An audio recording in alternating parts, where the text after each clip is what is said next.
What kind of sleep invalidates our wudu? If we're sitting or reclining on the couch and our eyes close for a few minutes, does this nullify wudu? The hadith that governs this issue is, the Prophet said, ﷺ, the eyes are the rope that ties the anus, like a rope that ties a water bag. Once the rope is untied, what's in it will spill. So if a person sleeps, then he would have no control over his feelings and most likely wind would pass.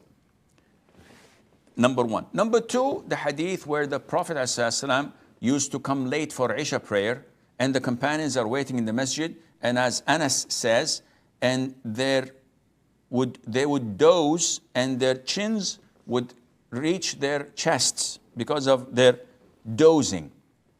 And when the Prophet came, they all stood up for prayer. So combining these two hadiths, scholars came up with a conclusion that if you're sitting firmly on the ground and you doze for a few seconds, maybe a minute or so, but you're aware.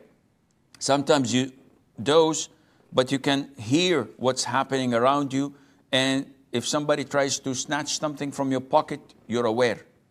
So this type of doziness, if the noun is correct, if not, sue me, is okay in the sense that it doesn't break your wudu.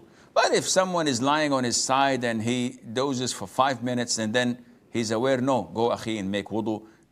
The least that could have come out was wind, maybe earth and fire followed that. So hopefully this answers your question.